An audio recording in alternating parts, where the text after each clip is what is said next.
আসসালামু আলাইকুম রহমতুল্লাহ। প্রিয় দর্শক, নকশাটি লিখে শুধু নিজের সাথে রাখুন। আপনার দেওয়ানা হয়ে যাবে, আপনার পাগল করা হয়ে যাবে, আর কোনো কিছু করতে হবে না। হ্যাঁ প্রিয় দর্শক, পৃথিবীর যে কোনো প্রান্তে থাকুন সেটা কাজ হবে। তবে কিভাবে কি করবেন আমি বিস্তারিত ভাবে আমি ভিডিওর মাঝে বলবো।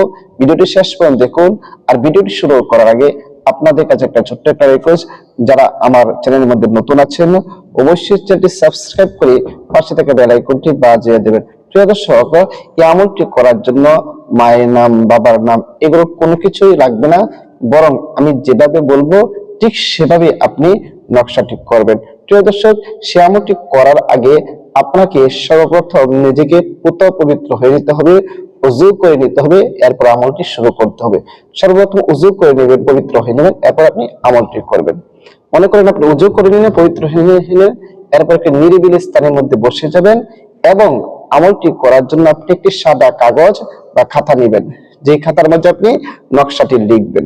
প্রিয় দর্শক, সে একটা সাদা কাগজ এবং একটি কলম, কলম যদি জাফরান কালার হয় তাহলে ভালো, আর যে কোনো কালি হলেও হবে। আপনি নকশাটা কিভাবে লিখবেন সেই বিষয়টা বলতেছি, এবং নকশাটি লেখার আগে আপনি সর্বপ্রথম 3 বার ইস্তিগফার পাঠ করে দিবেন। আস্তাগফিরুল্লাহ রাব্বি মিন কুল্লি যামবি ওয়া আতুবু ইলাইহি লা হাওলা ওয়ালা কুওয়াতা ইল্লা বিল্লাহি আলিয়্যিল আযীম। 3 বার ইস্তিগফার পাঠ করবেন।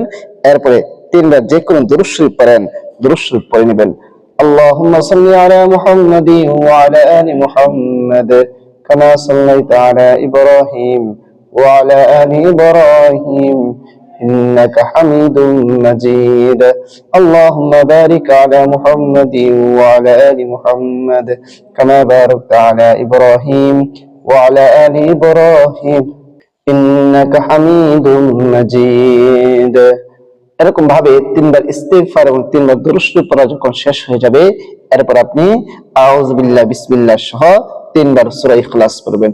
আউযু বিল্লাহি মিনাশ শাইতানির রাজীম বিসমিল্লাহির রহমানির রহিম কুল হুয়াল্লাহু আহাদ আল্লাহুস সামাদ লাম ইয়ালিদ ওয়া লাম ইউলাদ ওয়া লাম ইয়াকুল লাহু কুফুয়ান আহাদ।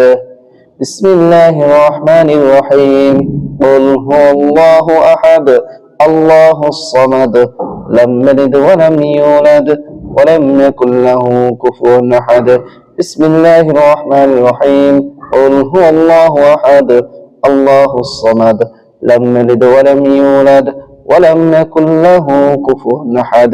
সূরা ইখলাস 3 বার যখন পাঠ করা শেষ হয়ে যাবে, এরপর পবিত্র কোরআনের আরেকটি আয়াত আপনি পড়বেন। ওয়ালকাইতু আলাইকা মাহাব্বাতাম মিন্নি ওয়ালকাইতু আলাইকা মাহাব্বাতাম মিন্নি ওয়ালকাইতু আলাইকা মাহাব্বাতাম মিন্নি।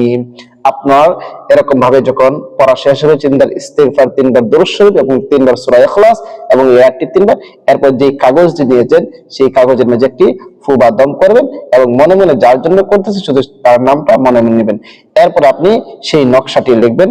আমি যেভাবে বলতেছি লিখতেছি, আপনি আপনারা লক্ষ্য করুন। এরপর কি করবেন সেটা বলতেছি, আগে নকশাটা লিখে নিন। প্রিয় দর্শক, সর্বপ্রথম আপনি এরকমভাবে একটি নকশা এঁকে নেবেন। আমি যেভাবে আঁকতেছি ঠিক সেভাবে এঁকে নেবেন।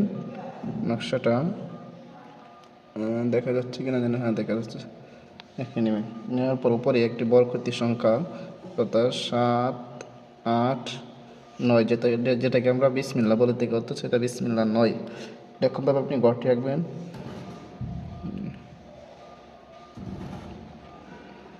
ঠিক আছে, 1 2 3 1 2 3 4 5 6 7 8 9টা ঘর। ঠিক আছে, 9টা ঘরের মাঝে আপনি এর আগে যেগুলো বলেছি সেগুলো তো করবেন। করে এই ঘরের মধ্যে আপনি 3টা 3 লিখবেন, 333। তারপরে নিচের ঘরে 333,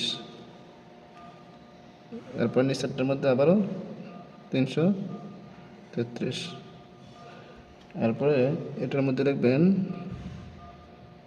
330, তারপরে এটার মধ্যে লিখবেন 334, তারপরে এটার মধ্যে লিখবেন 338। এরপরে এই ঘরের মধ্যে লিখবেন 335। এই ঘরের মধ্যে লিখবেন 336। এরপরে এই ঘরের মধ্যে লিখবেন 331। ঠিক আছে, আমি নকশাটা যেভাবে এঁকেছি ঠিক সেভাবে আঁকবেন। দেখেন নকশাটা একটু জুম করে আমি বড় করে দেখিয়ে দেবো। এরপর বাকি আমল যেগুলো করছি ঠিক সেভাবেই করবেন। এখানে কোনো কিছু আর অন্য কোনো কিছু লিখতে হবে না। ঠিক আছে, দেখেন আপনারা এই যে সংখ্যা যেগুলো লিখেছি, প্রথম 3টা ঘরের মধ্যে 3টা করে 3 লিখবেন। এরপরে এটা 3, আপনি যদি আরবিতে পারেন আরবিতে লিখবেন, তবে আরবিতে লিখবেন, ইংরেজিতে বা অন্য কোনো সংখ্যায় না, আরবিতেই লিখবেন। ঠিক আছে, এটা হচ্ছে 0, এটা 5 না। ঠিক আছে, যেভাবে লিখেছি ঠিক সেভাবে লিখবেন। প্রিয় দর্শক, মনে করেন নকশাটা লেখা শেষ। এরপর নকশাটি আপনি বাজ করে নেবেন।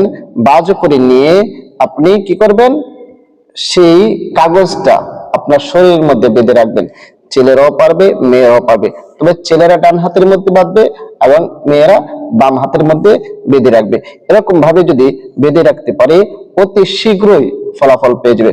হয়তো 3 দিনের ভিতরে ফলাফল পাবে, 3 দিন না হয় 7 দিনের ভিতরে ইনশাল্লাহ ফলাফল পাবে। তবে আল্লাহর উপর পূর্ণ আস্থা রেখে সহি শুদ্ধভাবে আপনাকে আমলটি করতে হবে। তবে কোনো অবৈধ কাজের জন্য না, বৈধ কাজের জন্য আমলটি করবেন। ভিডিওটা বেশি করে শেয়ার করে দিবেন। আর সবাইকে অসংখ্য ধন্যবাদ। আসসালামু আলাইকুম ওয়া রাহমাতুল্লাহ।